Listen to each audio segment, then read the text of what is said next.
Dando sequência à série de entrevistas com os candidatos a governador do Rio Grande do Sul pela Associação dos Diários do Interior, recebemos hoje o candidato Roberto Robaina, da coligação Frente de Esquerda, formada pelo PSOL e PSTU. Olá, candidato, bem-vindo e obrigado pela presença. Eu que agradeço o convite, uma honra, satisfação. Certo, eu sou o Pedro Garcia e estou aqui com o Ronaldo Falkenbach, que vai dar início então à nossa entrevista. Ronaldo. Bom, candidato Robaina, se o senhor for eleito, qual vai ser a sua pauta ou ação prioritária no comando do Rio Grande do Sul? O Rio Grande do Sul necessita de um governo que primeiro diga a verdade para o povo acerca da real situação do Estado. Isso requer uma determinação também de enfrentar quais são os problemas mais graves. É óbvio que tem demandas e carências de todo tipo. Então, na conversa nossa, certamente nós vamos tocar sobre elas, né? Educação, saúde, infraestrutura, transporte. Mas nós temos dois tipos de problemas que devem ser enfrentados. Os privilégios dos partidos políticos e do sistema político.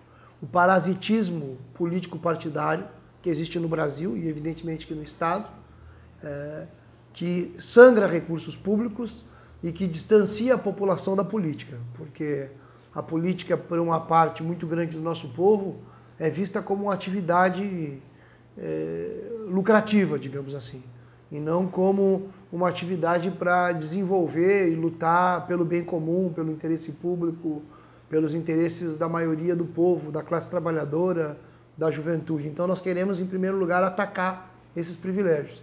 E também fazer uma inversão do que hoje ocorre, que é a transferência de recursos públicos para as grandes empresas privadas e para as famílias milionárias que existem no Brasil e existem no estado do Rio Grande do Sul.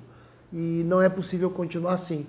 É preciso fazer com que os recursos públicos sejam destinados ao interesse público e não às grandes empresas, banqueiros e às famílias milionárias que, infelizmente, hoje controlam a economia e controlam a política. Agora, candidato, se o senhor for eleito, o senhor será o primeiro governador eleito após as históricas manifestações que ocorreram no ano passado, mais precisamente em junho de 2013, no Brasil e também no Rio Grande do Sul. Manifestações, aliás, que continuam em menor grau, mas continuam ocorrendo aqui e ali até hoje. De que forma a sua administração vai responder a esses anseios que ficaram expressos nesses protestos? Os protestos de junho nós denominamos, inclusive, o levante juvenil e popular que existiu no Brasil em junho de 2013. Eles já terminaram, né? Nós tivemos um levante que teve um período no tempo, e ele foi centralmente em junho e chegou um pouco a julho, né? Quando teve a paralisação nacional em 11 de julho de 2013. Mas ele foi um levante que, de uma certa forma, foi um momento muito especial, porque a normalidade para os políticos tradicionais e para os donos do poder é aquela normalidade onde o trabalhador e o jovem vai do trabalho para casa, da casa para o trabalho, ou da casa para a escola, do trabalho, enfim, é uma rotina onde as pessoas aceitam a continuidade da vida como ela está, com as precariedades do transporte, com problemas da educação e da saúde, e esse período foi um período em que o povo disse basta. Então quebrou essa normalidade. Tanto quebrou essa normalidade que teve coisas que pareciam impossíveis que ocorreram. Os 20 centavos, não. As tarifas, quando havia protestos para redução de tarifas de ônibus, sempre se dizia que nunca ia levar em nada, nunca ia ter redução de tarifa, pois em junho de 2013 houve redução de tarifas no país inteiro, mas não foi só por 20 centavos, como os manifestantes muito bem diziam, e nós entre eles, porque nós do PSOL e do PSTU participamos ativamente.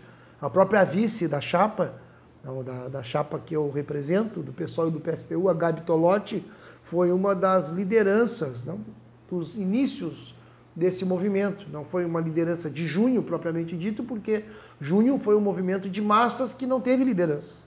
Não teve gente que antes de junho incentivava as pautas que ganharam peso de massas em junho, né? A Gabi era uma delas, e vários militantes do PSOL, do PSTU, militantes independentes, que já em fevereiro de 2013, na capital dos gaúchos, em Porto Alegre, levavam a pauta da redução da tarifa, né? Em manifestações pequenas, até que, felizmente, nós tivemos a combinação de dois acontecimentos que foram muito importantes, que foi a ação na Justiça, que o Pedro Ruas, o vereador do PSOL aqui de Porto Alegre, entrou junto com a Fernanda Melchiona, e a Justiça deu ganho de causa a essa ação em função das manifestações juvenis que começaram no Rio Grande do Sul naquela oportunidade. Então, para nós, a pauta de junho é uma pauta muito importante. Nós ficamos muito tranquilos. Tranquilos em que sentido? Nós achamos que o problema não é governar depois de junho. O difícil é governar antes de junho. Porque junho demonstrou que há disposição do povo brasileiro de despertar para a política, de tomar a política nas suas próprias mãos. E a única possibilidade de ter um governo do PSOL que realmente mude a situação é se o governo do PSOL for uma possibilidade de dar um canal para que as próprias pessoas assumam a responsabilidade da política nas suas mãos, e não os políticos tradicionais, os partidos tradicionais. E é isso que nós queremos. Nós queremos que o governo seja um governo que tenha peso da sociedade civil organizada, não dos partidos políticos vinculados com interesses de grandes empresas, de banqueiros, enfim, de uma minoria privilegiada que sempre mandou e que sempre ganhou. Candidato Robaina, vamos a mais uma questão que tem sido pauta de manifestações dos últimos governadores e até de preocupação, que é a questão da dívida do Estado com a União.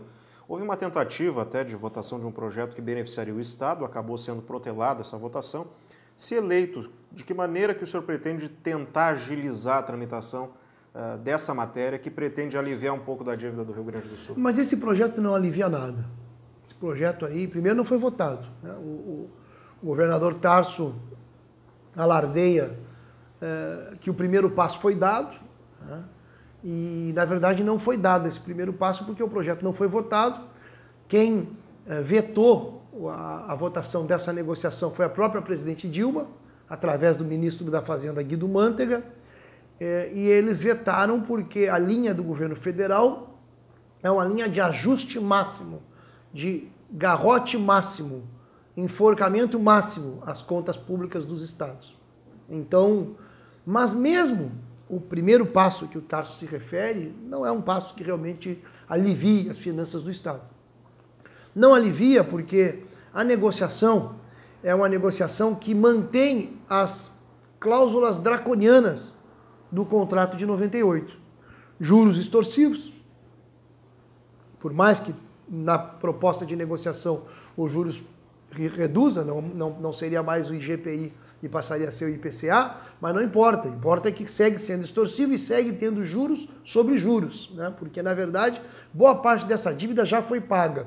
E a conta só seria aliviada a partir de 2028, porque o acordo só interfere sobre o que chamam de resíduo da dívida, que é o que passa do pagamento dos 13% ao mês ou ao ano, que o Rio Grande do Sul paga 13% ao ano da sua receita líquida para a União sustentar 5 mil famílias mais ricas do Brasil, as milionárias famílias que detêm a maior parte dos títulos da dívida pública, e o Rio Grande do Sul, com 13% da sua receita, todo mês vai lá e sustenta a União e essas famílias. E o acordo não alivia esse repasse de 13% da nossa receita. Então aí, eu não quero, nós certamente podemos seguir debatendo esse assunto, porque eu acho que aqui, nesse tema, é onde se concentra as diferenças entre os projetos. Tá? E o projeto do PSOL é um projeto que defende a auditoria dessa dívida. Nós queremos uma auditoria, nós achamos que a dívida já foi paga. Quando esse contrato foi feito em 98, o Rio Grande do Sul devia 10 bilhões de reais. Até o ano passado, o Rio Grande do Sul já pagou, é ali que eu olho, né? Ali, até o ano passado, foi 20 bilhões e nós temos uma dívida de mais de 40 bilhões. Já viu isso? Começa a pagar 10, um acordo de 10, daí tem que pagar mais 20 bilhões, já pagamos 20 bilhões, devemos 40 bilhões. Então, é óbvio que tem um mecanismo extorsivo. Então, tem que ter auditoria. Nós fazendo auditoria, nós vamos reduzir muito a dívida. Eu acho, inclusive, que o conjunto da dívida já foi paga. Então, nós queremos fazer auditoria e vamos suspender o pagamento. Nós temos muitas experiências no Brasil e no mundo de auditorias de dívida, e inclusive de moratórias de dívida. O Equador mesmo fez uma auditoria e a dívida equatoriana que sofreu uma auditoria, ou seja, que foi investigada, a redução legal da dívida foi de 75%. Então não é pouca coisa. Se nós conseguimos uma redução de 75%, e o Equador não saiu do mundo, não saiu do sistema mundial, o Equador está lá vivendo, inclusive progredindo mais do que antes, porque parte da dificuldade que tinha o Equador era o sistema da dívida. E o Brasil tem esse mesmo problema, o Rio Grande do Sul tem esse mesmo problema. O Rio Grande do Sul está sem capacidade de investimento. Eu estou contente que, pelo menos nessa eleição, o tema está sendo debatido. Na eleição de 2010, fazia de conta que o problema parecia que não existia. Nós do PSOL fomos o único partido que apontou em 2010 esse tema como o tema mais grave do Estado e nós seguimos apontando. Hoje, felizmente, já há um certo reconhecimento de que deve ser atacado o problema. Mas as candidaturas tradicionais não têm nenhuma proposta para atacá-lo, porque todas elas reconhecem um acordo, mantêm o acordo de 98. E mantido o acordo de 98, não tem o Estado condições de investimento, não tem o Estado condições... Então, esse debate é chave, porque o governador Tarso acabaram de aprovar ontem no Senado um novo endividamento de 300 milhões. Então é isso, quer dizer, o projeto do Tarso é um projeto só de endividar o Estado. Mesmo agora nós estamos no limite do endividamento, daqui a pouco não vão mais dar crédito para o Rio Grande do Sul. E o projeto do PSOL não aceita, nós queremos auditoria e queremos o não pagamento. Ainda a respeito da relação entre o governo estadual e o governo federal, candidato, um ponto que também já foi pauta de campanhas anteriores é referente às perdas do Estado com a Lei Candir. Houve uma queda nos repasses da União para o Estado e isso prejudica as empresas exportadoras e, em função disso, inclusive, temos casos, por exemplo, no setor fumageiro, de empresas que levaram as suas operações para outros estados porque não estão recebendo as compensações previstas na lei. O senhor enxerga margem de negociação junto ao governo federal para reverter essa situação, candidato? O problema é esse, né? O tal de alinhamento das estrelas não funcionou, porque a Lei Candir é do Fernando Henrique, né? Foi no governo do Fernando Henrique, né? Tá aí o nome, Candir, era um político vinculado ao PSDB. E, como tu diz, de fato nós temos esse problema, até porque o Rio Grande do Sul é um estado exportador. Então, o Rio Grande do Sul é um dos estados mais afetados do Brasil pela Lei Candir, porque a Lei Candir isenta de impostos justamente as exportações de produtos primários e semi-elaborados. E, de fato, não tem compensação nenhuma, porque nós tínhamos, na verdade, para receber quase 3 bilhões, 2 bilhões e meio, e a compensação não chega a 300 milhões. Então, o Rio Grande do Sul está perdendo no mínimo 2 bilhões nessa brincadeira por ano, né? Há cálculos que dizem que nos últimos 10 anos o Rio Grande do Sul perdeu 10 bilhões ao total, né? Ou seja, a dívida da União nesse caso. Olha a ironia. Dizem que o Rio Grande do Sul deve para a União, mas só na Lei Candir, daqui a pouco nós começamos a ficar credor ao invés de devedor. Então essa história de que o Rio Grande do Sul deve é uma conversa para seguir explorando o povo gaúcho e beneficiando a minoria privilegiada que suga os recursos públicos, né? Porque nós temos um país onde o recurso está sendo concentrado na União, 60% dos impostos é a União que detém. Depois é que passam para os municípios e para os estados. E além disso, mecanismos como esse de isenções prejudicam estados como o Rio Grande do Sul. Então, qual é a negociação possível? A primeira questão é que o povo precisa saber disso. O povo precisa saber que o governo federal, ao invés de respeitar o Pacto Federativo, ao invés de respeitar os recursos que cada estado merece ter, a União se apropria de recursos que não são dela e nós ficamos na situação que nós estamos, sem piso do magistério sendo pago, com a educação com precariedade. Bem, o metrô, que supostamente nós teríamos que ter na capital, é uma vergonha, foi anunciado em 2008, foi a primeira vez que anunciaram o metrô em Porto Alegre, nós estamos em 2014, e a única coisa que tem do metrô é um prédio ali na frente do Beira-Rio, um escritório que já faz uns 6 anos que tem gente contratada para trabalhar lá, não sei o que eles fazem. Estão alugando um prédio que diz escritório do metrô, que a única coisa que tem é o escritório, né? Não tem nada mais. Então, são recursos públicos que nos faltam e que, infelizmente, o primeiro ponto é justamente o povo saber disso. Porque o governo federal não pode ficar com esse dinheiro. E hoje fica. Então, a continuidade da política do Fernando Henrique, né, e nesse sentido, eu acho que, nesse caso, a Ana Amélia e Tarso é Coca-Cola e Pepsi-Cola. Né, porque a Ana Amélia vai dizer o quê? Se a Lei Candir é justamente defendida, inaugurada e apresentada no país pelos partidos que sustentam a sua coligação. E o Tarso é o defensor do partido que herdou a Lei Candir e que se aproveita da Lei Candir para seguir tirando dinheiro nosso. Então, Pepsi e Coca-Cola não vai dar bom resultado aqui no Estado. Candidato Robaina, a questão agora, agricultura e economia. A gente sabe que uma coisa está muito ligada à outra no Rio Grande do Sul, pela importância da base econômica, né, ligada à agricultura. Mas, de outro lado, o campo está muito refém do clima. Quando chove, dá problema. Quando dá seca prolongada, o PIB cai. Qual a sua estratégia de governo para não deixar a economia tão dependente, economia do campo, né, tão dependente do clima como é hoje? É que eu acho que aí tem toda uma discussão sobre plano de irrigação, né, que o governo atual disse que fez um plano superior aos governos anteriores, mas ainda é muito insuficiente. Tá? Tanto que, é o que tu dizes, em Tarso alardeia que 2013 foi muito bom o PIB, mas 2013 foi muito bom o PIB porque nós não tivemos problema na agricultura. Em 2012 foi um desastre porque teve problema na agricultura. Então, sempre que tem problema na agricultura, quando tem seca, quando tem uma situação de crise no setor agrícola, a repercussão na indústria é enorme, porque embora o PIB da agricultura, estrito sensu, né, ele seja de 8%, 10% mais ou menos, mas a repercussão no conjunto do Estado é muito grande. Eu acho que chega a 40%, 45% o impacto, né, e a cadeia de produção vinculada com a agricultura e incidência no comércio, na indústria. De fato, isso é um problema grave, que não tem solução fácil, porque exige um investimento pesado em irrigação, por um lado, né? Esse é o melhor seguro agrícola que existe, é realmente ter uma... Mas também, eu acho que o Estado necessita um investimento maior na pequena agricultura.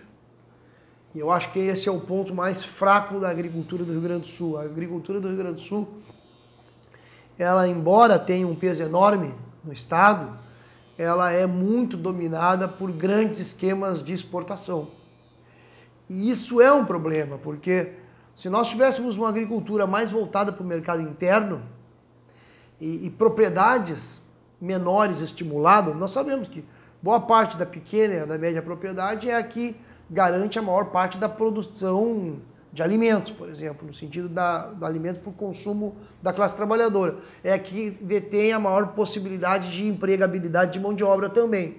Então, que o setor mais vinculado aos negócios de exportação, eles são setores já com um domínio, inclusive, do capital estrangeiro grande. Né? E, infelizmente, fazendo também o que era tradicional na nossa agricultura, as características do nosso campo se alterarem. Nós sabemos, por exemplo, que o Pampa Gaúcho, nós estamos destruindo o Pampa. Tá? Um esquema esse dos eucaliptos, pinos, que é uma produção toda voltada para a exportação de papel para a Europa, isso não dá. Quer dizer, o Rio Grande do Sul não pode ter como função, eu acho que a agricultura do Rio Grande do Sul não pode ter como função central participar na divisão internacional do trabalho, por um lado para gerar dólares para o governo, né, que é isso que acaba... E para fornecer ou soja, por um lado, então, que é no caso, ou então papel. Porque agora o grande investimento que tem o Rio Grande do Sul, o maior investimento privado que tem o Rio Grande do Sul hoje é na indústria de celulose. E isso aí é uma destruição das características do campo, né? E a biodiversidade, enfim, a riqueza que tem o campo. Nisso é uma preocupação que nós temos, Por quê? Porque a agricultura tem coisas que ocorrem na agricultura que depois a reversão é muito difícil. Por exemplo, a quantidade de agrotóxico que tem no nosso campo, ela é enorme. O Rio Grande do Sul é a população que mais consome agrotóxico do Brasil.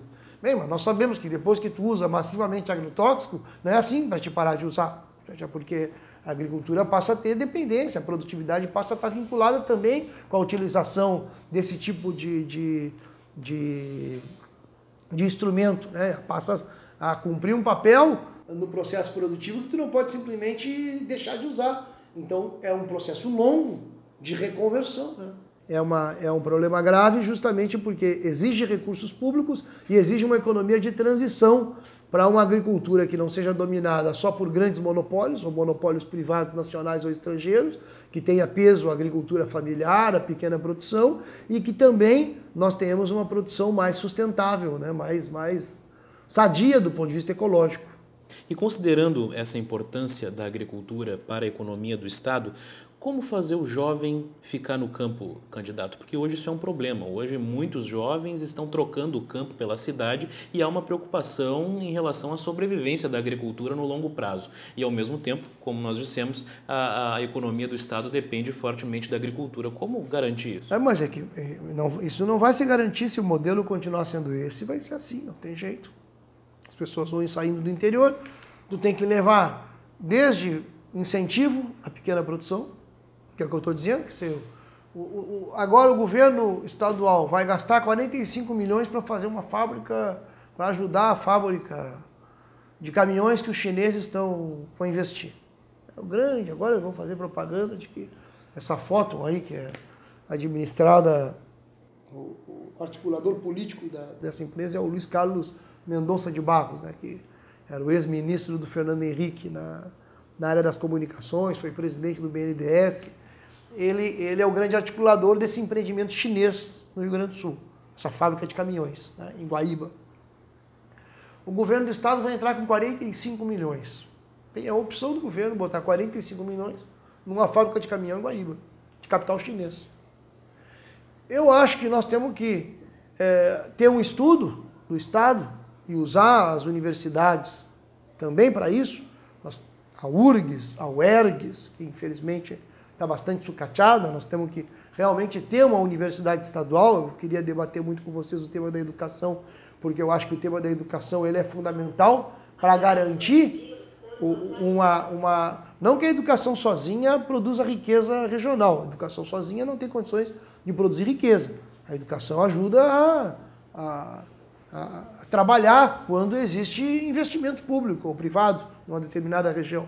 Mas eu me refiro à educação porque é óbvio que também para preservar a juventude no interior tem que ter internet no interior, tem que ter acesso à cultura, tem que ter plano de expansão das universidades estaduais. Não pode ser que a Universidade Estadual do Rio Grande do Sul não tenha peso no interior, não pode ser que ela tenha uma região determinada, 3, 4 professores, não tenha prédio, tem que ter uma universidade. Isso também é garantir que haja uma atração dos jovens para ficar, mas precisa ter recurso, não adianta só ter universidade, internet, tem que ter capital, né?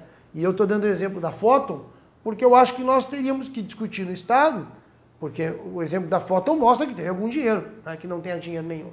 Além de que nós temos que questionar recursos mal usados do tipo dívida, lei Candir, mas tem também isso, 45 milhões. Em que região do estado poderia? Isso não seria melhor investido numa parceria para incentivar a pequena agricultura em determinadas regiões, em Livramento, enfim, isso são questões que infelizmente hoje, deixando o capital privado determinar onde vai investir, nós não vamos resolver, porque o capital privado vai buscar sempre investir, não desenvolvendo o setor que necessita ser desenvolvido porque está mais atrasado. O capital privado vai investir buscando onde ele tem condições de ter mais lucro.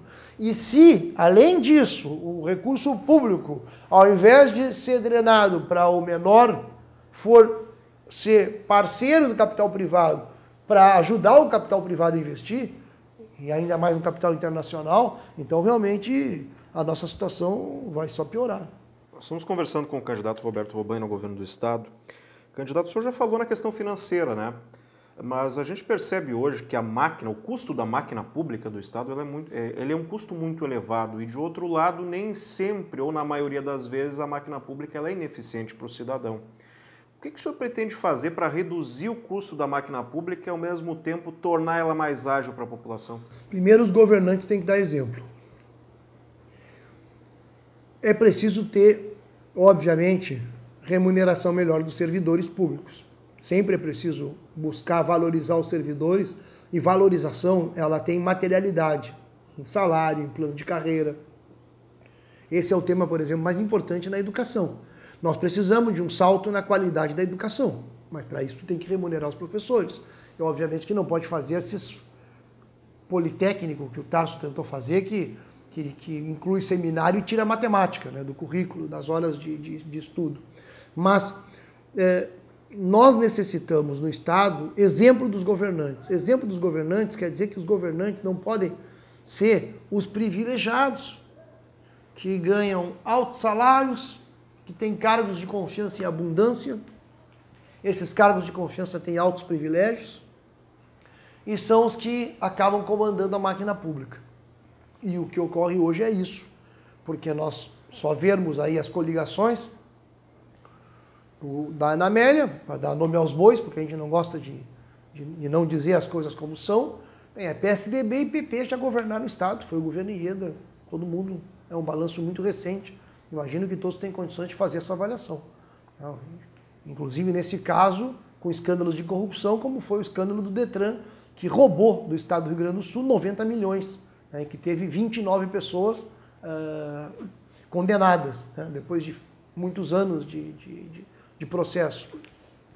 O governo Tarso tem o PTB, né, na sua aliança. O PTB é um partido que só existe para ter privilégios para um punhado de políticos, é um partido especializado nisso. E assim nós poderíamos ficar nomeando, né? O sistema partidário ele está muito voltado para manter privilégios de uma casta parasitária que se apropria da política, que toma conta da política para fazer da política um negócio. E isso é preciso ser quebrado. Junho teve a ver com isso. O questionamento a junho teve a ver com isso. Então, para dizer uma medida concreta do que deve ser feito, e eu acho que uma medida concreta estimularia os servidores públicos e mostraria para a população que há possibilidades de mudança, é cortar o valor de 50% dos cargos de confiança. Cortar. Isso aí vai ter um impacto brutal em termos de moral, digamos assim. Não é um impacto tão grande em termos financeiros, mas também tem impacto financeiro. Tem tanto impacto financeiro, não resolve nenhum problema estrutural do Estado, mas tem um impacto financeiro que nós, por exemplo, com o valor que hoje se gasta em cargos de confiança, com a metade desse valor, nós teríamos condições de dobrar, por exemplo, o orçamento da Universidade Estadual do Rio Grande do Sul. Eu falei isso num debate, e nós vamos seguir insistindo nisso. Porque para nós, a defesa da UERGS, a expansão da UERGS é muito importante, porque é uma vergonha o Rio Grande do Sul não ter uma universidade estadual forte. Infelizmente, nós não temos. Então, a forma de atacar o parasitismo, os privilégios, é combatendo o sistema político que domina a política hoje. Por isso que o pessoal lançou candidato, por isso que o pessoal não participa dessas coligações, por isso que o pessoal não participa desse toma lá da cá, onde os partidos se apresentam em eleições e no segundo turno eles apoiam e participam do governo dos outros. É só tu ver quem foram os candidatos da vez passada. Se eu não me engano, o PDT teve candidato em 2010, o PDT apoiou o Fogaça, se não me falha a memória. O PDT apoiou o PMDB na eleição de 2010 e terminou no governo do Tarso. O PSB, bem, apoiou, também parece que lançou candidato. Não, o PSB foi o vice. O PSB ficou até agora no governo Tarso e agora está com o PMDB. Mas o que eu quero chamar a atenção é o seguinte: os partidos, eles lançam candidato e depois eles participam do governo, que eles perdem a eleição e depois participam do governo. O pessoal, tu não vai ver o pessoal perder a eleição e participar de governo. Espero que a gente ganhe a eleição. Mas se nós perdermos a eleição, tu pode ter certeza que nós não vamos estar no governo. E tem os outros partidos que participam da coligação fazendo o cálculo de quem vai ganhar. Eles não precisam nem aparecer. É o caso do PTB. O PTB não fez questão de dar o vice para o Tarso. nem o Senado. Mas pode ter certeza que ele vai ocupar a secretaria. Isso aí ele não vai abrir mão. Ele não quer mostrar a cara, mas ele vai, na hora que tiver que governar, talvez tu nem veja as caras dele. Ou veja quando tiver alguma notícia, tipo, não, tá faltando tanto de recurso público, como teve, né? No caso das secretarias que eles administram no Estado. Agora, candidato, o senhor falou Nós somos duros com o PTB, porque afinal de contas o PTB decide quem vai apoiar com o chefe que está na cadeia. Né? Roberto Jefferson está na cadeia e disse o PTB tem que apoiar a Dilma ou o Aécio. O PTB estava com a Dilma, e aí o Roberto Jefferson, não sei porquê, disse, não, é melhor o Aécio. Na última hora eles foram para o Aécio. Então, entre o PT e o PSDB, foi uma questão de dias decidido por um sujeito que está na cadeia. Agora, nesse processo, está na cadeia, no caso. nesse processo de reajuste dos gastos públicos, o senhor falou em corte de 50% de CCs, mas nesse processo que deve incluir outras linhas de trabalho, nesse processo de reajuste de gastos públicos, como ficam os programas de transferência de renda, né? Como, por exemplo, o RS Mais Igual? Alguns defendem que esses programas devem ser substituídos por outros tipos de linhas de trabalho, enfim, de investimentos. O senhor, se eleito, mantém esse e outros programas? Tem que manter e ampliar. Não tem essa de substituir, tem que manter e ampliar. O RS Mais Igual é um programa mínimo do mínimo. Nós estamos falando de assistência social básica. E nós temos no Rio Grande do Sul 1 milhão de famílias cadastradas no Bolsa Família numa situação terrível. Dessas famílias, sei eu, tem cerca de 100 mil famílias que praticamente não têm renda nenhuma, é um desastre. Então, nessas famílias mais pobres do Rio Grande do Sul, as crianças em geral trabalham, crianças de até 10 anos estão trabalhando. Então, dizem que, que não trabalham. Tem uma classe média reacionária, que essa aí não tem a ver com o pessoal, não tem liga com o pessoal.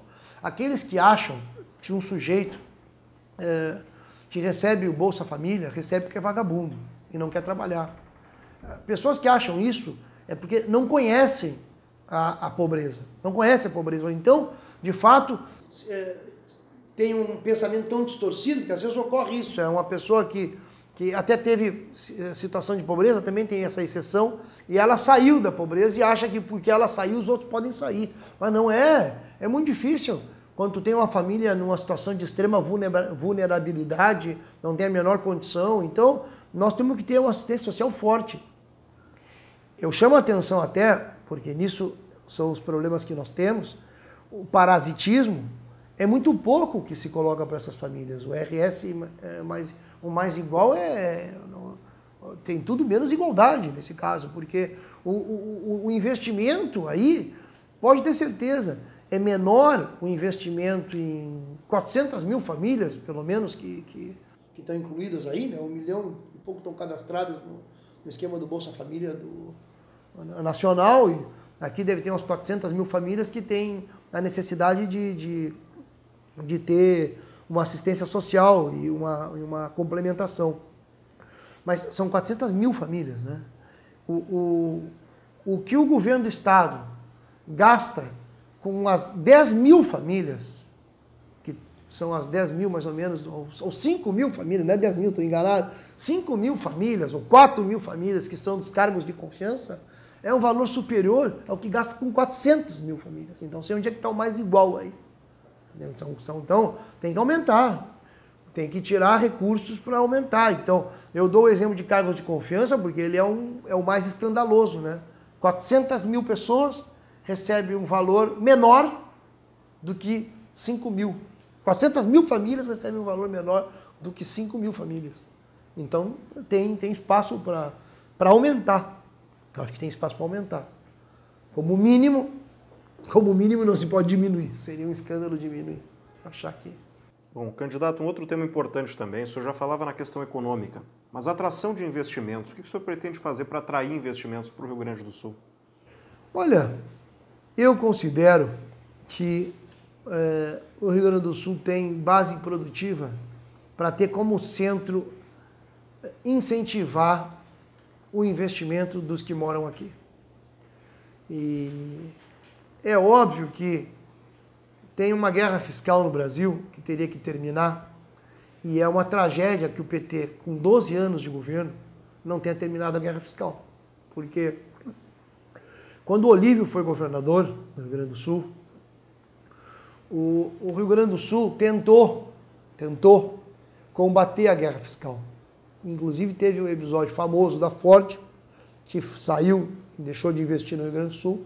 O Olívio Dutra, felizmente, não faz autocrítica disso. Eu vi uma entrevista dele esses dias dizendo que não, que ele achava que o dinheiro público não tinha que ir para a Ford mesmo. Depois a Ford terminou indo para a Bahia.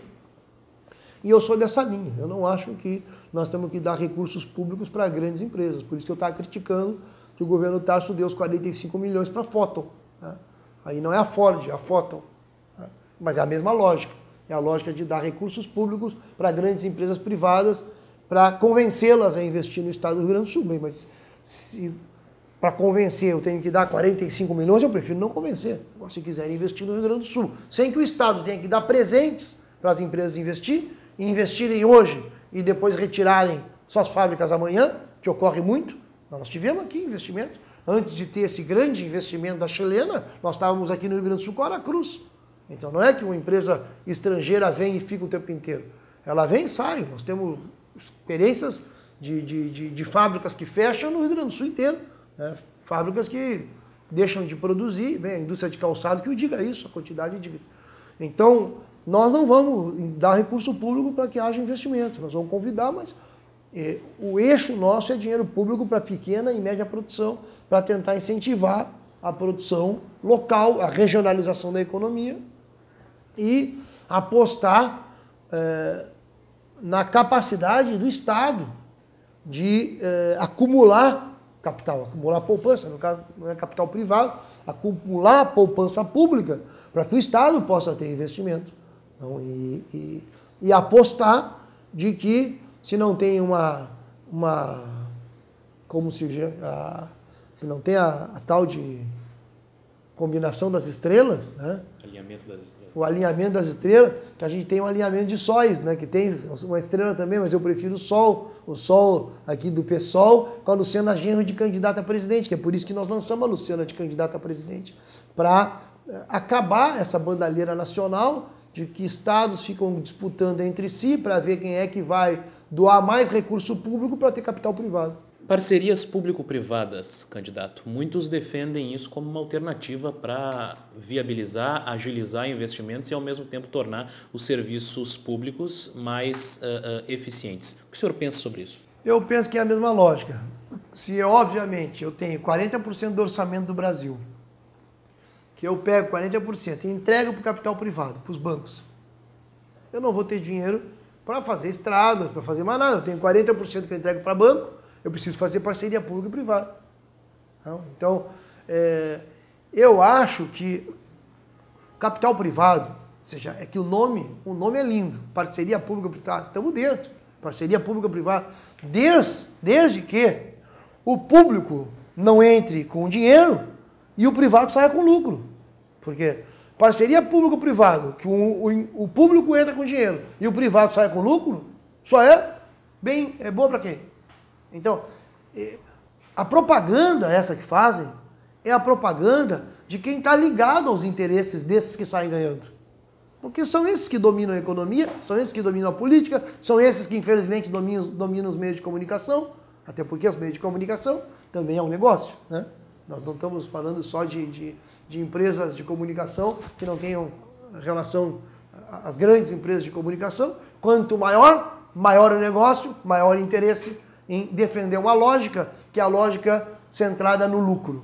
E nós defendemos uma lógica onde nós não negamos a existência do lucro. Em que sentido? Se o pessoal ganha um governo nacional, é obviamente que vai ter capital privado. E pode até ter parceria para fazer obras entre público e privado, desde que não seja a parceria tal como é de verdade a parceria público e privado que existe atualmente. Para não falar dos casos de corrupção. Tá? A grande parceria público e privado, o grande investimento privado que foi feito, que teria que ser público e que são empresas privadas que fazem, é para a construção de rodovias. Não é? Construção de rodovias é um grande investimento. E o Estado não tem nenhuma condição, então tem que ter... Mas qual foi a principal empreiteira vinculada em construção de rodovia no Brasil? Qual foi a principal empreiteira? Não sei se vocês se lembram qual foi a principal empreiteira. Foi a Delta, a principal empreiteira. A mais corrupta empreiteira. O nível de corrupção, de roubalheira da Delta é da CPI do Cachoeira. Aquilo ali, a quantidade de dinheiro público que foi posto fora numa ideia de parceria com a Delta não tem nome. Então, por que nós vamos entregar para uma Delta? As empreiteiras são um grande esquema de corrupção no Brasil. Grande esquema de corrupção. E supostamente grandes realizadoras. Então, por quê? Porque o Estado, ao invés de se capitalizar, ao invés de se potencializar para realizar obras públicas, o Estado abre mão de realizar obras públicas, onde o Estado cumpriria um papel, que é o papel que o Estado deve servir, que é realizar obras públicas, e entrega para a iniciativa privada. E aí, bem, nós temos as Odebrecht de Camargo Correia, não é à toa que são as que mais financiam campanhas eleitorais, as que estão mais envolvidas em escândalos de corrupção, e a Delta é o exemplo máximo, porque é o exemplo mais recente, e, bem, isso. Bom, candidato Robaina, até o senhor já tocou nesse ponto aí na sua manifestação anterior, que é a questão da educação, que o senhor considera ponto fundamental. E a questão dos professores, hein? Porque esse dilema aí, esse debate em torno do pagamento do piso, o Estado diz que o atual índice que reajusta o piso é impraticável, que não tem recurso para pagar. Se eleito, é possível prometer o pagamento do piso, ou se não, que política salarial o senhor tem para o magistério? Tem que pagar o piso, não tem saída, tem que pagar o piso, até porque é lei. Aliás, lei feita pelo Tarso, assinada pelo Tarso. O não pagamento do piso, inclusive, vai redundar lá adiante em perdas judiciais para o Rio Grande do Sul, nesse caso, vai ter que pagar. Então o Estado também está sendo endividado por essa via, mas tem que pagar o piso porque é justo, é necessário. Eu até estava conversando com o Júlio Flores, que é o nosso candidato ao Senado, e ele ficou bravo comigo porque eu dei o exemplo que a média salarial dos professores está R$2.000. Ele disse, mas não está R$2.000, onde é que tu tirou isso? Está menos que R$2.000. Ele brigava comigo porque está menos de R$2.000. Tu acha que com menos de R$2.000 se pode realmente ser professor? Ou seja, o professor é uma profissão que no passado tinha status social. Hoje o professor não está sendo respeitado. Mas por que não está sendo respeitado? Porque o salário é muito baixo, a dificuldade de ser professor é muito grande. E isso nas grandes cidades, então, se no interior é terrível, nas grandes cidades ainda é maior o problema. Então o salário é muito baixo, tem que valorizar o trabalhador em educação, para poder realmente melhorar a educação. Isso é o mínimo do mínimo, então, o salário. E é óbvio que o governo não pode pagar o piso, porque paga a dívida. Ao pagar a dívida, então, porque não briga pelo dinheiro que o Estado necessita receber das compensações da Lei Candir, porque faz isenções fiscais, então, porque entrega dinheiro público para empresas privadas. Então é uma lógica econômica que o governo segue, que é uma lógica econômica que não... A última preocupação que tem é pagar o piso. E quando querem dizer que quando querem mexer no plano de carreira, é para piorar o plano de carreira, nunca para melhorar o plano de carreira do magistério. É para fazer com que o professor tenha ainda, como um plano esse que eles fizeram do Politécnico, eu estava te dando o exemplo antes, eles fizeram um plano que supostamente é para fazer os estudantes aprenderem mais as questões vinculadas com a região, mas é uma conversa. No plano do governo, no plano de mudança da reforma do ensino médio, o sujeito tem menos aula de matemática. E tem seminários em vez de aula de matemática. São coisas que não... A capacidade do governo de atropelar na área da educação realmente não tem limites. É óbvio que se eu for comparar com o governo da Ieda, é difícil. Não? O Tarso sempre tenta fazer essa comparação. Eu vou começar a comparar o Brasil de Pelotas, por exemplo, lá com o time que eu montei na Ilha da Pintada para jogar. Tudo bem, o Brasil de Pelotas vai ganhar sempre, mas não dá para só o Tarso se comparar com a Ieda. O governo da Ieda foi o pior governo que teve a história do Rio Grande do Sul.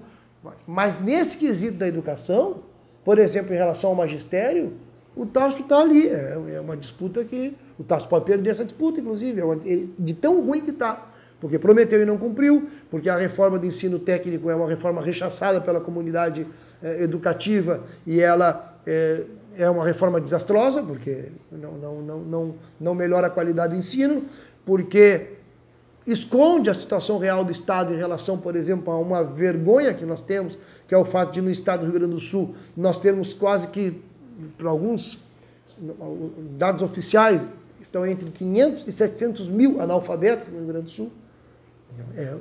Não é uma quantia pequena, já é uma vergonha que nós não tenhamos um plano pesado para erradicar o analfabetismo. 700 mil analfabetos é uma coisa escandalosa. E isso também tem a ver com a UERGS, né?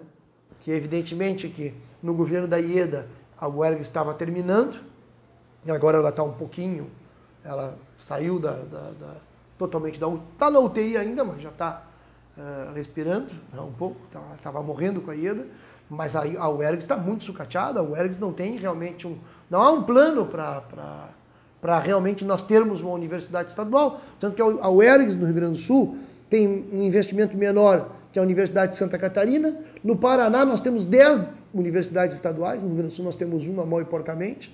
Nós temos uma universidade no Pará, que é muito melhor que a do Rio Grande do Sul, a UEPA. Nós temos a Universidade da Bahia. Eu não vou falar de São Paulo, porque se for falar de São Paulo, a gente vai se suicidar, porque se for comparar em São Paulo, nós temos a USP, que é a melhor do Brasil, nós temos a Unicamp, que é uma universidade por excelência, nós temos a Unesp.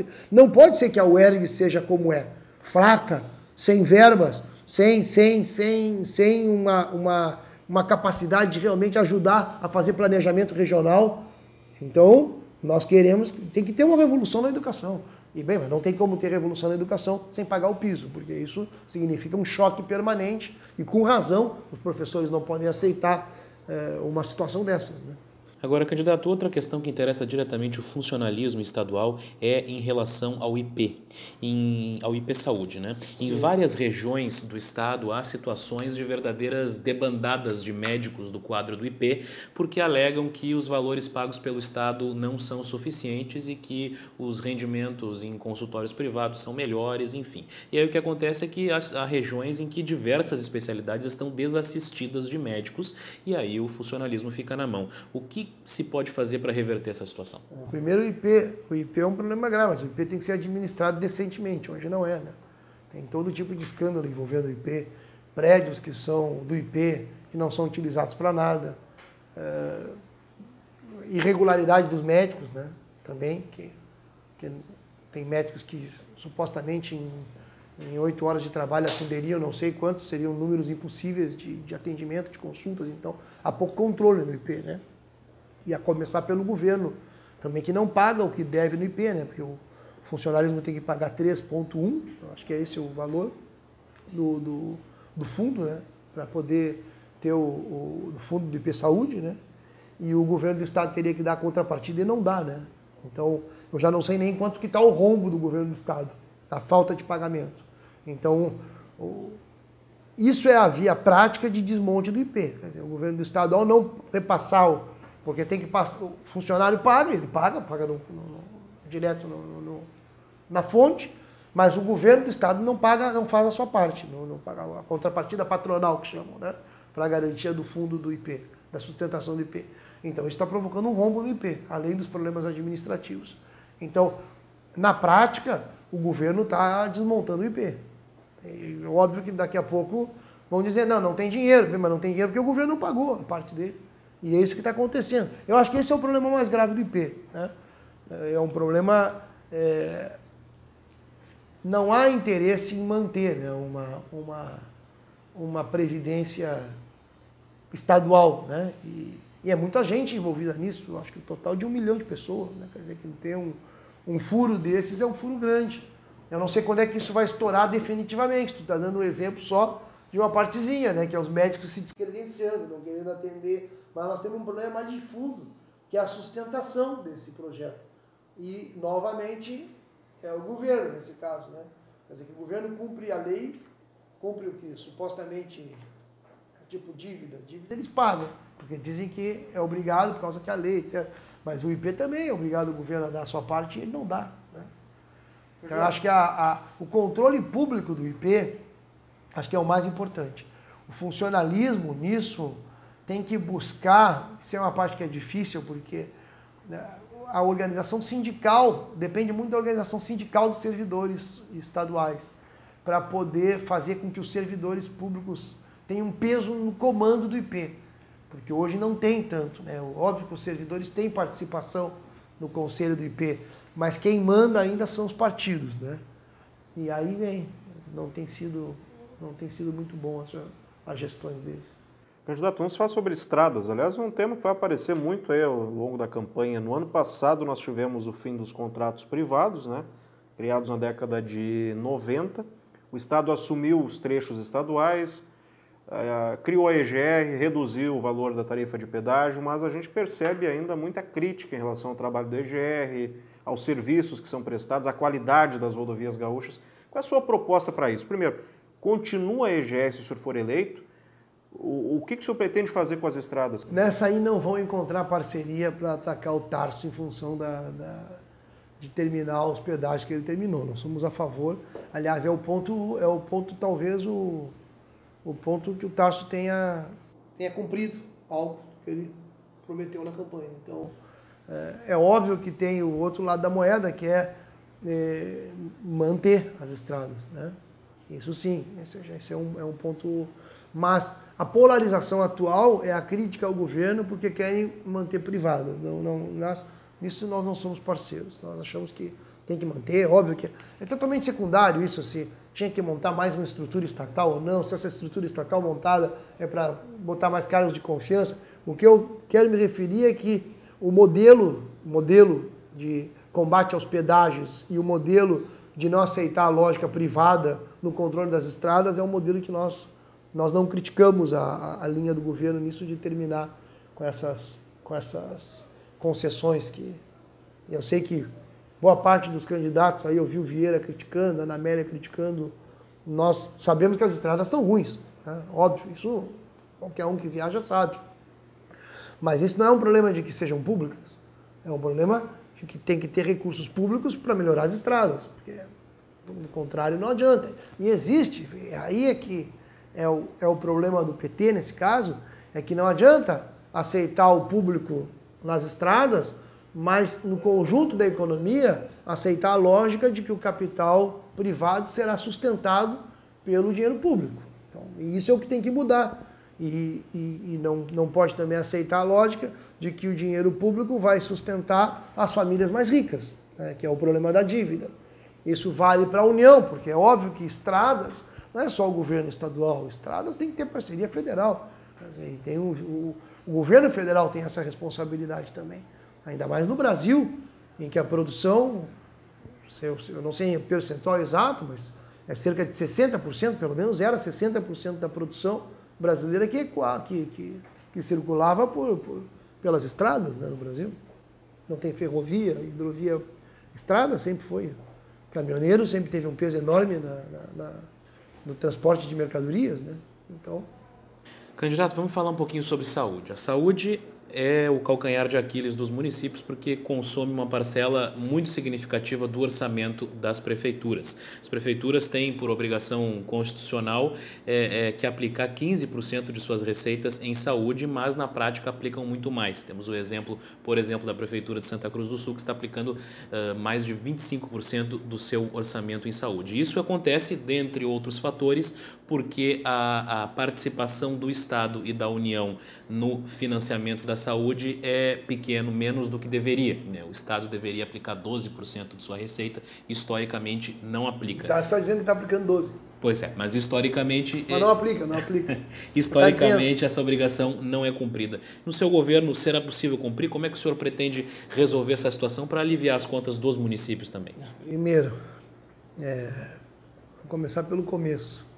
Na União, o governo federal, o problema, óbvio que falta investimento, mas o problema mais grave é que o investimento, de novo, o investimento público, ao invés de ser para hospital público e, sobretudo, para o Sistema Único de Saúde, é para as empresas, para os hospitais privados. Então, o Rio Grande do Sul, por exemplo, mais de 80% dos leitos são privados no Rio Grande do Sul. Então não pode, nós temos que investir no público, nós temos que investir no SUS. A Constituição brasileira define que a saúde é universal e ela é gratuita, ela tem que ter o público como prioritário e ela aceita o privado como complementar. E nós estamos numa situação que é o oposto ao que a Constituição exige. Nós estamos com a saúde privada, não universal, e o público é o complementar. Não pode ser assim, tem que ser o público o que domina. Então o recurso tem que ir para a saúde pública, para o SUS. Estão destruindo o SUS no Brasil. Então, esse é o primeiro ponto. Esse é o primeiro ponto. Isso não é uma questão menor. Por quê? Porque do nosso ponto de vista a saúde não é para ter lucro. A saúde não é para ter lucro. O Brasil é o oposto, por exemplo, da Inglaterra. A Inglaterra, a maioria da saúde, mais de 80% da saúde é pública. É assim que nós temos que ser. Porque, do contrário, o povo que mais necessita não tem saúde. E só vai ter saúde quem paga bons planos de saúde.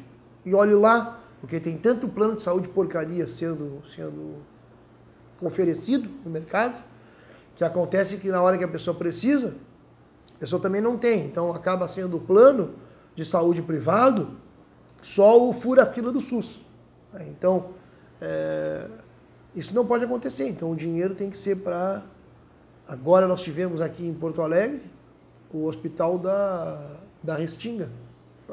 Tudo bem, fizeram um hospital, finalmente fazem um hospital, inacreditável, porque o que gastaram, e por isso que eu também exijo que tenha, acho que tem que ter investimento público, óbvio, tem que ter dinheiro para a área da saúde. Tanto tem que ter dinheiro que nós do pessoal fomos críticos, por exemplo, aqui tenha se gasto 8 bilhões para construir estádios de futebol, e nós preferimos fazer hospitais. Então o hospital da Restinga custou 100 milhões, poderia se fazer 80 hospitais, do tipo o hospital que foi feito na Restinga, se não tivesse feito 8 estádios de futebol. Não sei o que vão fazer com o estádio de Cuiabá, ou de Brasília, ou de Manaus, agora que terminou a Copa. Então, mas, bem, o que nós não aceitamos é por que é o Moinhos de Vento, que é um grupo privado riquíssimo, que recebe o dinheiro público para fazer esse hospital. Mas então, o que tem a ver o Moinhos de Vento com isso? Por que não pode ser um hospital se o dinheiro é público? O dinheiro não é do Moinhos, o dinheiro é público, então é um hospital público, não, o hospital é do Moinhos. É 100% SUS lá agora, mas até quando vai ser 100% SUS? Porque esse é o problema. Os leitos vão diminuindo, então nós temos uma carência de leitos no Rio Grande do Sul, diminuiu muito os leitos. E o interior é que mais sofre, claro, o interior sofre horrores, porque tem poucos hospitais regionais. A estratégia de saúde da família, as equipes em todo o Rio Grande do Sul é precário, nós temos menos de 50%, né, de cobertura, quando deveria ser, segundo o Ministério da Saúde, 80% de cobertura de equipes de saúde da família, então que pudesse fazer o trabalho mais vinculado à prevenção, né, à saúde mas não é assim. Então, e tu dizia bem também, o Estado tampouco cumpre a sua parte, então não paga os 12%, alguns dizem que é 8%, outros dizem que é 10%, o Tasso está dizendo que está pagando 12%, que a saúde está uma maravilha, mas eles dizem que a saúde está uma maravilha, mas há pouco tempo atrás eles fizeram uma medida, uma portaria que terminava, por exemplo, uma coisa absurda, que mostra como há um desrespeito enorme com a saúde no interior. Eles fizeram uma medida que proibia partos e cirurgia em cidades com menos de 10 mil habitantes. Então o sujeito, que até deu a denúncia disso, um sujeito que mora em Progresso, que é uma cidade que tem menos de 10 mil habitantes, mas que tem um hospital, teria que ir até Lajeado para poder andar. Uma mulher grávida teria que andar 50 quilômetros para fazer um parto, quer dizer, uma coisa que é absurda. Eles voltaram atrás, mas isso mostra que a mentalidade do governo não é uma mentalidade de regionalização da saúde, não é uma mentalidade de terminar com a ambulancioterapia, né? Então, é preciso ter uma... Agora, isso só vai se resolver mesmo se o recurso da saúde público for para construir uma saúde pública. Porque, do contrário, nós vamos continuar tendo hoje, como é hoje, uma saúde que é um verdadeiro negócio, né? E aí, se tem que ter lucro, tudo fica mais, como eu posso dizer, quando exige o lucro, uma determinada atividade, todo o investimento ele é pensado em função disso, né? Então, e obviamente que, para que tu vai atender os mais pobres? Os mais pobres são os que têm menor capacidade de ajudar a dar lucro para um determinado investimento. E por isso que o povo está abandonado. Isso aí, aqui no Rio Grande do Sul, os dados que se tem é que só na fila para ter um atendimento de média complexidade, a pessoa está esperando 2 anos, 2 anos e meio, para poder ter um atendimento. E são 200 mil pessoas que estão na fila. É muita gente, né? Candidato Robaina, um tema agora importante também, que é a segurança pública. Se fala que a Brigada Militar tem um déficit de 10 mil homens ao longo desses últimos anos. O que o senhor pretende fazer para recuperar o efetivo da Brigada e, por consequência, aumentar a segurança? Tu vê que tudo precisa de dinheiro, né? Esse é o primeiro problema. Então, aí porque são investimentos. No caso da Polícia Militar, eu vejo que é verdade o que tu diz, tem uma redução, né? Hoje tem mais ou menos 25 mil, não sei se chega a tanto assim. Eu me lembro que tinha 30 mil, 28 mil, 30 mil policiais militares, agora está mais ou menos em 25 mil. Eu não sei se é tanto assim. O fato é que quando teve a Copa e a Polícia Militar saiu do interior para a capital para a segurança da Copa, foi uma grita geral no interior do estado porque estava faltando policial. Então, e além do mais, o interior está mais violento, porque também as quadrilhas, os bandidos, fizeram o cálculo de que é um bom negócio roubar no interior, né? Que tem menos policiais. Então isso aí a necessidade de policiamento no interior aumentou e o efetivo não. Então essa contradição existe. Portanto, não tem outra forma a não ser aumentar o efetivo. Isso significa, por isso que eu dizia antes, mais recurso público. Mas no caso da Polícia Militar, além disso, eu acho que tem um problema que é tem a questão salarial. Eles têm uma luta pela PEC 300, né, para ter um salário unificado nacional, mas tem também o problema do plano de carreiras, que o plano de carreira deles eu considero que seja o problema mais importante para ter uma polícia mais qualificada. Porque eu acho que nem sempre foi assim, acho que sempre foi assim, eu não sei. Mas o problema mais grave é que o sujeito hoje, na hierarquia da Polícia Militar, o capitão tem muito peso. A partir do capitão, vai, major, enfim. Mas quem tem peso no comando dos quartéis são os tenentes. Mas a porta de entrada na Polícia Militar é dupla. O sujeito entra como soldado e na hierarquia ele vai até a tenente só. Depois de tenente, ele não pode subir mais. Então, o capitão tem um outro concurso que é o concurso para capitão. Então, o alto comando da Polícia Militar não tem a experiência de soldado. Não tem a experiência Eu acho que isso tem que ser invertido. Não acho que seja certo que nós tenhamos... Eu acho que o comando da Polícia Militar é fraquíssimo, entendeu? É um comando, essencialmente, é um comando reacionário, entendeu? Que tem como lógica central uma lógica de... Eles têm entusiasmo quando vão reprimir protesto popular. Aí parece que eles ganham força, essa cúpula da Polícia Militar. E com essa lógica vão embrutecendo os próprios soldados. Porque eu não acho que a Polícia Militar tenha que ter como centro a repressão ao movimento social. E hoje a Polícia Militar tem como centro a repressão ao movimento social. Nós precisamos de uma Polícia Militar que tenha como centro o combate ao crime. Mas daí o combate ao crime não é como hoje existe. Hoje o Presídio Central de Porto Alegre, que dizem que é a vergonha nacional, a maior parte das pessoas que estão no Presídio Central de Porto Alegre não é por latrocínio ou por homicídio. A maior parte que está ali é por roubo, em geral pequeno, ou então por tráfico. Né? Mas pode ter certeza que são não os traficantes ricos, né? Os caras que... Muitos deles, inclusive, que não são nem traficantes, que são consumidores enquadrados como traficantes. Isso é o perfil do preso no Rio Grande do Sul. O sujeito é negro, jovem, preso por ter roubado qualquer coisa, pouca coisa, ou por ser acusado no envolvimento com tráfico. Latrocínio e homicídio é uma minoria, tem menos de 20% preso por latrocínio e homicídio no Presídio Central. Então tem uma lógica que tem que mudar, né? A segurança pública, daí entra a inteligência, entra entra o debate da unificação da Polícia Civil e da Polícia Militar, que nós consideramos importante também, porque não faz sentido ter duas polícias. Tem que ter duas polícias. O cara prende, tem que ir para a delegacia, começa outro processo. Não tem nada, isso não.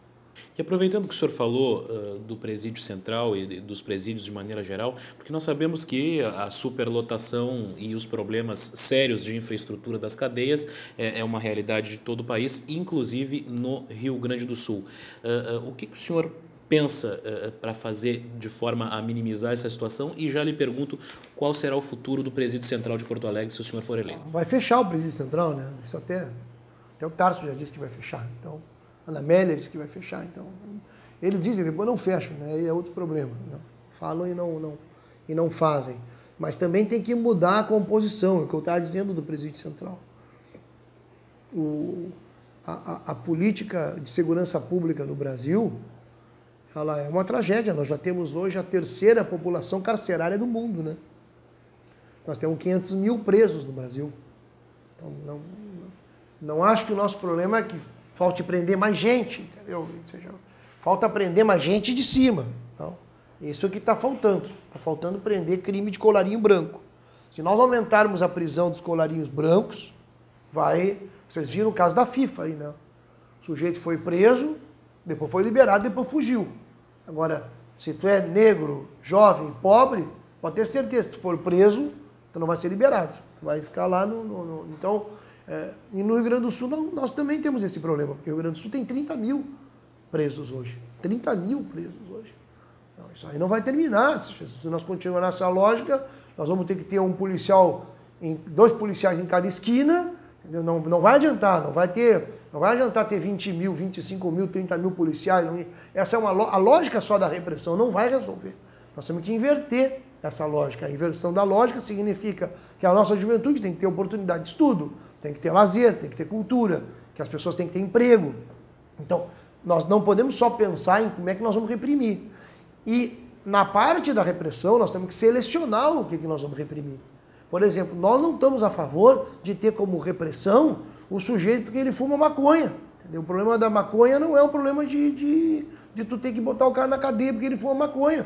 O problema da maconha é um problema de comportamento, no limite de saúde pública, não até porque se o sujeito bebe muita cachaça, pode ter certeza que o dano que ele vai fazer é muito maior. Então não tem essa. Só que hoje em dia não. Hoje em dia, nas grandes cidades, os jovens, o jovem está sujeito, se ele está fumando maconha, ele está sujeito a ser preso.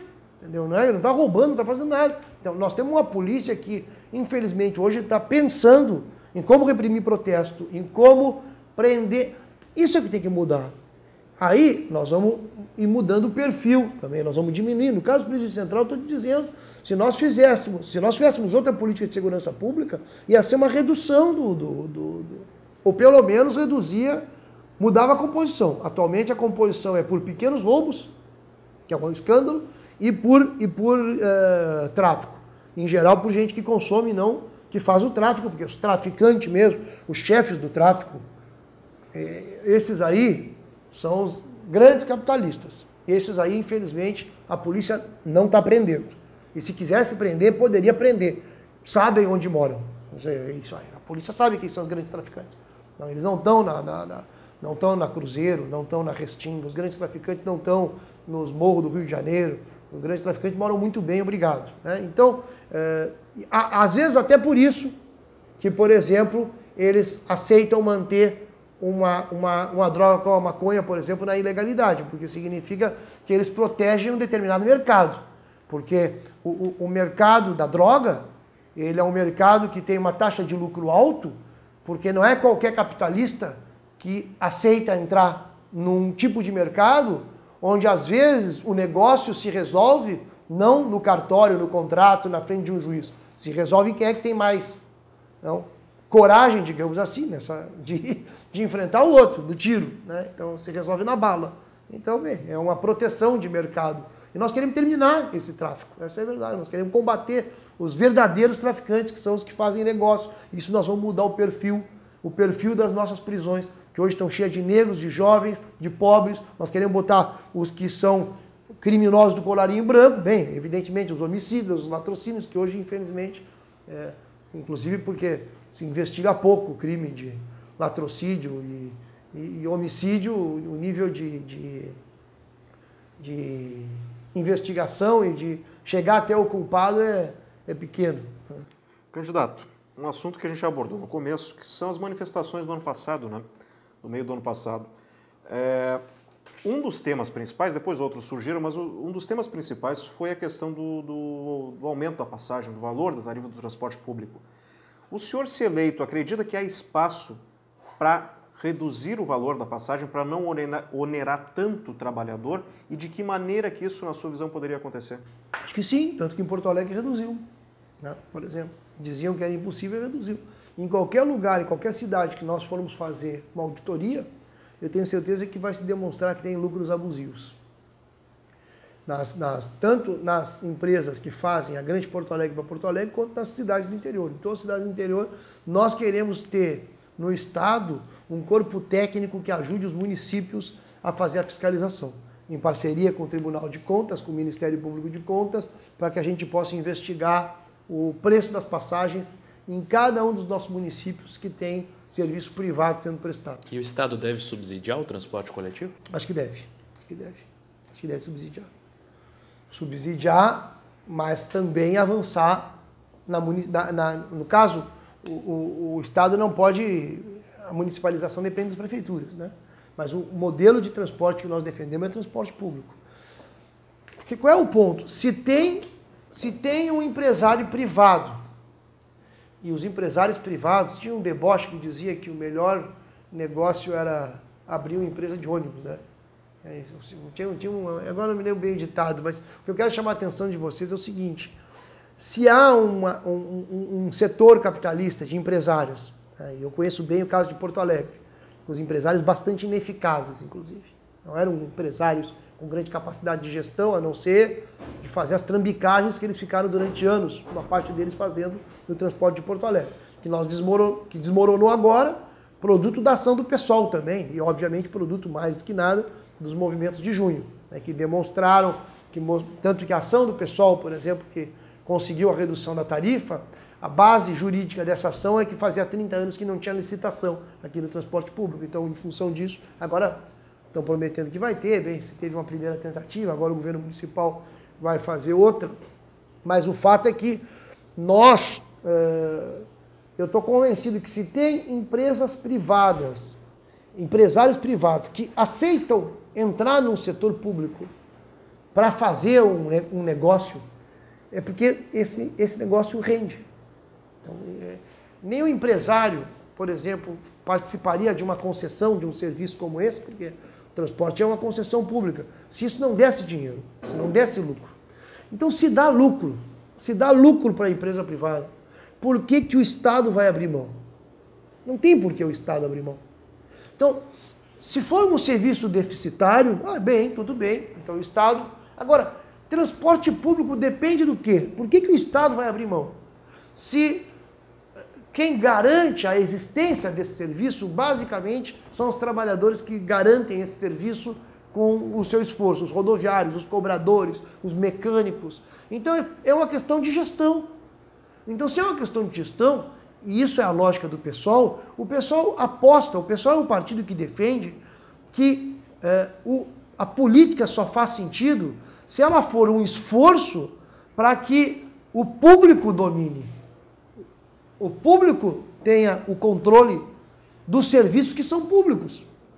Porque o privado pode até prestar um serviço público, mas o privado sempre vai prestar o serviço público com a lógica de se beneficiar, de ter o lucro. Ele vai trabalhar em função do lucro. Então ele vai ter que ter uma margem de ganho que o Estado não precisa ter, inclusive.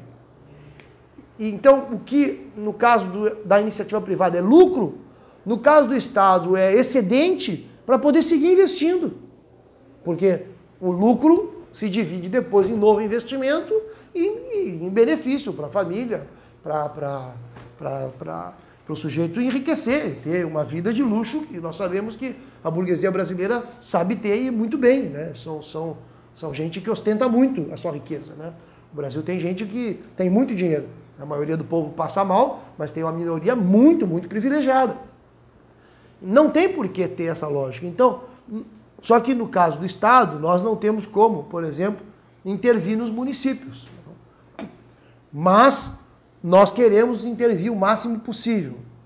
Na região metropolitana, por exemplo, nós temos uma estratégia de ter uma empresa pública que possa fazer o trajeto Viamão, Porto Alegre, Viamão, Cachoeirinha, Porto Alegre, Gravataí, Porto Alegre, enfim, para poder ter uma forma de também regular esse serviço, né? No interior, o máximo que nós podemos fazer, em termos legais eu estou falando, né? Não em termos ideais, em termos do que eu gostaria, mas em termos do que a legislação permite, é fornecer corpo técnico para realmente ter uma capacidade de fazer auditagem, investigação, para saber que qualidade que os serviços estão sendo ofertados, né? Candidato Roberto Robaina, nós temos algumas perguntas de integrantes da Associação dos Diários do Interior do Rio Grande do Sul. Começando pelo Jornal do Povo, representando a região centro-oriental. Qual a sua proposta de desenvolvimento para as cadeias produtivas do arroz e da soja no Rio Grande do Sul e que tipo de investimento será necessário para o Estado fazer? Arroz e soja no Rio Grande do Sul, a coisa está... A gente tem que perguntar lá, no caso do arroz, tem que perguntar para o de Pelotas, né? Pro Érico Ribeiro, que é o campeão, esse é o campeão, né? Esse tem produção de arroz no Rio Grande do Sul que eu acho que ganha de... Ele bate todo mundo, né? Acho que é o campeão do mundo, quase. Eu acho que essas são cadeias de produção que estão muito monopolizadas, né? Então, com nível são as cadeias dominadas pelas grandes empresas. E nós, nisso, óbvio, arroz é fundamental, nós queremos que haja uma inversão disso. Nós, de uma certa forma, nós somos um projeto que, ao beneficiar o pequeno e o médio produtor, nós vamos nos enfrentar com os setores. Os setores, certamente, que dominam a produção de arroz e a produção de soja, nós vamos ter um confronto inevitável, porque se nós não tivermos esse confronto, o Estado não vai conseguir se desenvolver. Tanto é assim que, no caso de Pelotas, por exemplo, né, que é onde essa região, se nós dependêssemos da linha do Érico Ribeiro, por exemplo, essa região não ia se desenvolver, ao contrário, foi uma região que não se desenvolveu em função desses grandes latifúndios, né? Então, nós vamos apostar numa linha de reforma agrária, só que é um processo longo, como eu disse, como o PIB gaúcho depende muito disso, não é um processo simples, mas nós não vamos ter uma linha de incentivo, eles vão poder fazer seus negócios, mas não vão contar com o Estado para fazer esses negócios do ponto de vista de ter recursos públicos, enfim, isso não vai ter.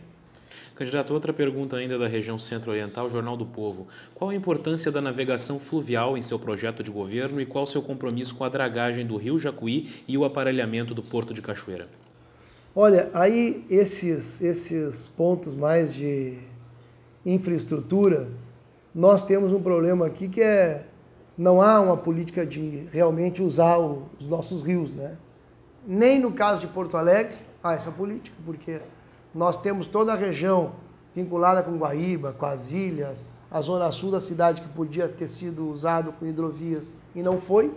Então, é uma política que tem que ser estudada para realmente usar o máximo possível. Ou seja, qual o tipo de planejamento exato, nós vamos depender muito de ter uma relação com as universidades e com os setores produtivos para saber como é que se pode otimizar, né? E a partir daí ter recursos públicos, priorizar conforme for a capacidade do Estado de aportar. Mas realmente nós temos que ter política para... Eu dizia para vocês que a produção no Brasil, a circulação de mercadorias, os cálculos que eu tenho é que é de 60%. Eu não sei bem no Rio Grande do Sul que peso tem, mas também é grande. Então todo o escoamento da produção sobrecarrega muito as estradas, né? Então, e é caminhão para tudo que é lado, não tem estrada que se mantém. Então, quanto mais nós conseguirmos fazer um tipo de transporte de mercadorias usando nossos rios, isso vai ser um sinal de progresso. Candidato, uma pergunta enviada pela região Nordeste, jornal Folha de Caxias, diz que a Serra Gaúcha tem problemas de infraestrutura que prejudicam a logística da distribuição da produção agrícola e metalmecânica.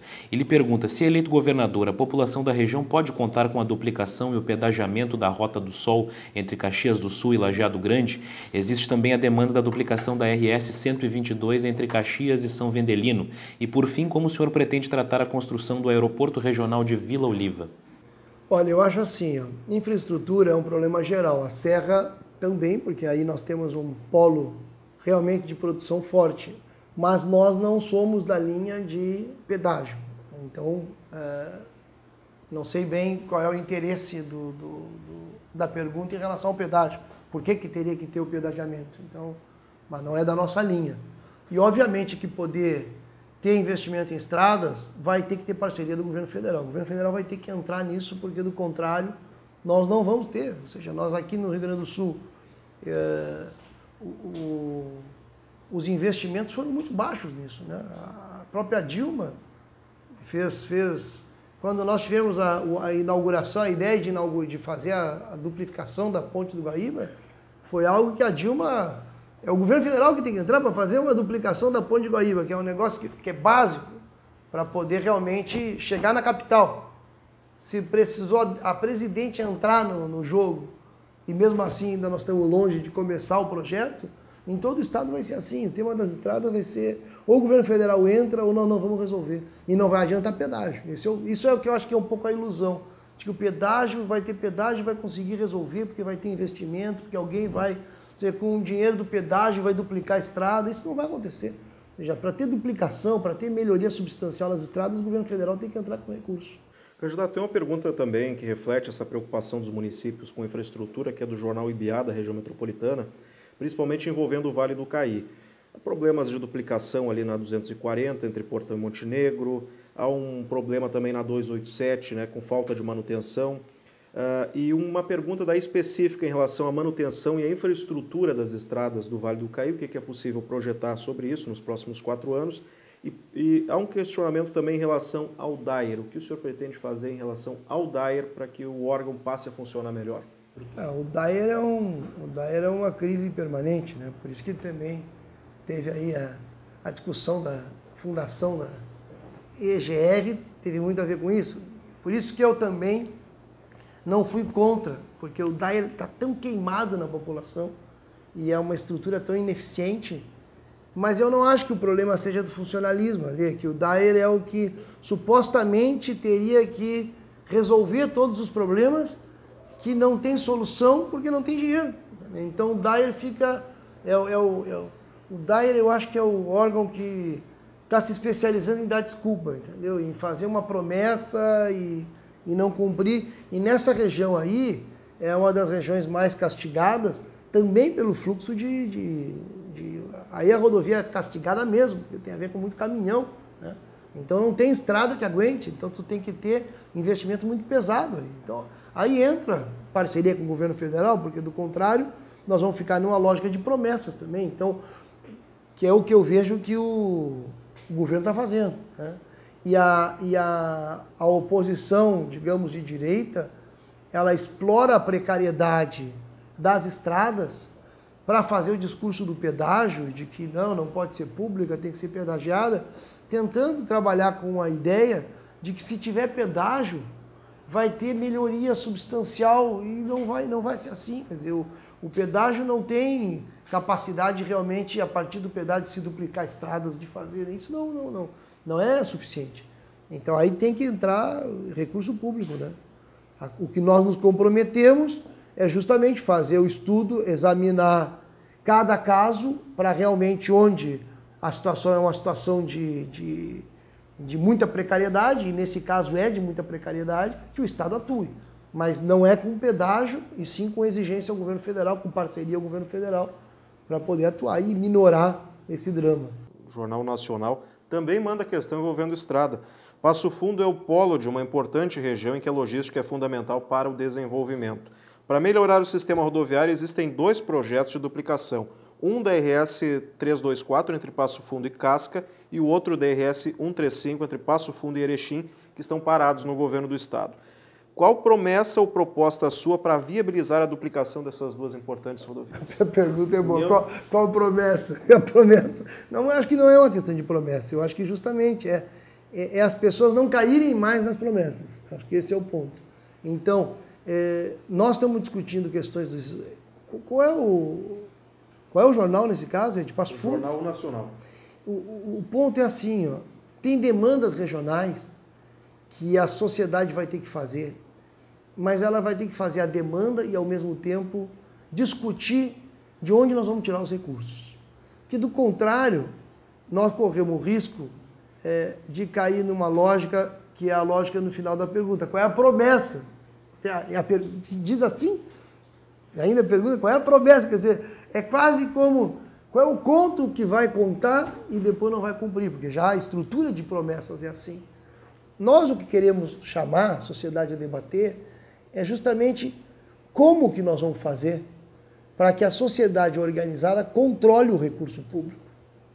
Porque em todo o estado vai ter demanda. Por que de várias perguntas envolvendo rodovias, eu não posso dar uma resposta padrão, dizendo, não, vamos duplicar, ou vamos fazer, porque tem um problema que tu não tem como com o mesmo valor, com o mesmo dinheiro, resolver mais de um problema. Tu tem que resolver um problema de cada vez com um determinado recurso. Hoje os recursos públicos, eles não são infinitos.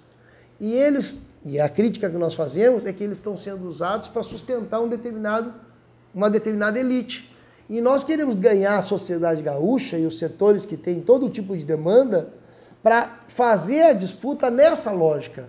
Na lógica de que para onde está indo os recursos. A partir de ter uma visão de para onde é que está indo o dinheiro público e dizer, não, para cá não pode mais ir, aí nós vamos discutir aonde se aplica o recurso público e evidentemente que vai ter uma disputa se vai ser mais aqui, mais ali. Mas hoje, senão a gente está se auto-enganando. Eu debato, por exemplo, com os Coredes. E os Coredes fazem as consultas populares.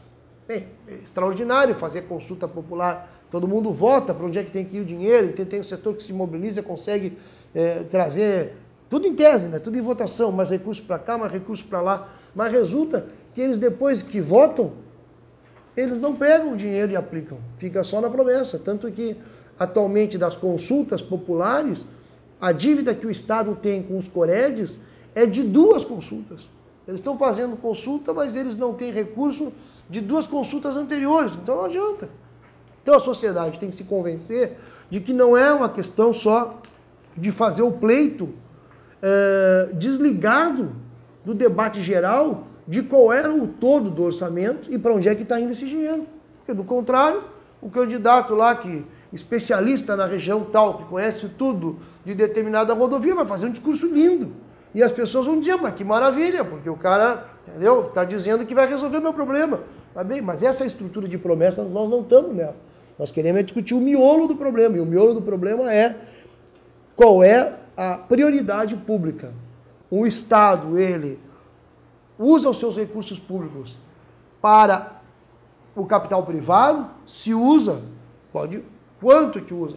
Aí entra a parceria pública e privada, bem, nós não negamos que tenha parceria pública e privada, necessariamente, mas depende do que é a parceria pública e privada. Nós não negamos que haja algum nível de recurso público para capital privado, mas nós queremos discutir qual é esse capital privado. A nossa preferência é que não seja capital privado internacional, não, que seja capital pequeno, capital médio, agricultura. Pergunta, o que nós podemos fazer sobre soja e arroz? Os que têm o domínio, não digo o pequeno produtor, não, mas a cadeia produtiva do arroz e da soja no Rio Grande do Sul não é dominada pelo pequeno e pelo médio. Então, onde é que o Estado entra? O Estado entra para facilitar ainda. A lógica atual é que o Estado entra para fazer a parceria com o grande. E que é só assim que nós podemos nos desenvolver. Nós estamos contra isso. Nós achamos que o Estado tem que ser um lugar de defesa do pequeno e do médio, para poder, de uma certa forma, democratizar o capital, digamos assim. Mas, sobretudo, e isso, para fechar, é o estratégico para nós queremos que o Estado se fortaleça como instituição. O Estado tem que se fortalecer e tem que se democratizar, porque do contrário ele é um aparelho distanciado da sociedade. Ele precisa se fortalecer como ente público e ser controlado pelo público. Por isso que todas as demandas que existem por estrada, por problemas regionais, elas têm que estar integradas nessa visão de combate a privilégios e, ao mesmo tempo, de destinação dos recursos públicos para um plano de desenvolvimento do Estado que vai vincular esse plano com os interesses regionais, em geral, beneficiando os setores mais necessitados. Candidato, vamos à região do Vale do Rio Pardo, região que encontra sua base econômica na produção de tabaco. Essa é brava. Reconversão, que beleza. Exatamente. E existe um número muito grande de famílias e de municípios que dependem economicamente do tabaco, mas o tabaco vem sendo alvo de legislações e resoluções restritivas, enfim, a produção, que tornam incerto aí o seu desenvolvimento no futuro. E, ao mesmo tempo, há uma linha que defende que a produção de tabaco seja gradativamente não substituída, mas combinada com outras. É o que se fala da diversificação econômica. Qual a sua posição, a posição do seu grupo em relação à produção de tabaco? Eu acho que tem que buscar, num processo longo, inevitavelmente, não tem como não ser longo, até porque tem demanda, então se tem demanda vai ter que ter oferta. Então, como tem muita gente que fuma, tem que ter produção. Então, eu não sou contra que tenha produção. Só que eu acho que a sociedade tem que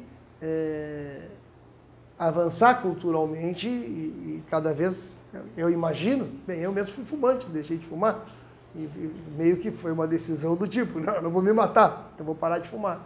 Então, eu acho que vai diminuir o consumo de cigarros. Eu acho que tende a diminuir. Pelo menos, imagino eu, se a sociedade avançar, não é um julgamento individual sobre as pessoas, cada um, se quiser fumar, fuma. Tanto que eu defendo que não seja só não seja só a droga do fumo, né? Assim como eu não acho que tenha que colocar um jovem preso por fumar um cigarro de maconha, eu não acho que o sujeito tenha que ser preso. Então, que é a lógica mais elementar, né? Eu vi, inclusive, a Ana Amélia, que é muito preocupada em defender, eu acho que ela defende, sobretudo, a indústria do fumo, né? Não tanto os trabalhadores camponeses, né? Mas ela comparando com a Bolívia, né? Não pode, na Bolívia, fazer as pessoas pararem de produzir coca. Eu concordo com essa lógica, acho que a produção vai continuar, mas tem que ter um plano para essas famílias. Não tanto só por essa questão do consumo, mas também porque o problema maior do caso do fumo é que as pessoas estão morrendo na produção disso, né? O camponês ali, o trabalho é uma droga muito pesada, as pessoas têm uma vida mais curta, doenças terríveis nessa região. Então não dá para aceitar isso sem ter uma política a longo prazo de produção de produtos melhores, né? Então, feijão, arroz, não, todo tipo de produção que seja benéfica, né? E não a produção de um produto que realmente só faz mal para a saúde. Mas nós não temos pressa para isso. Ou seja, não é uma prioridade nossa, né? Essa questão. Se tivesse um governo do PSOL, provavelmente o que teria mais era controle da segurança do trabalho, digamos assim, né?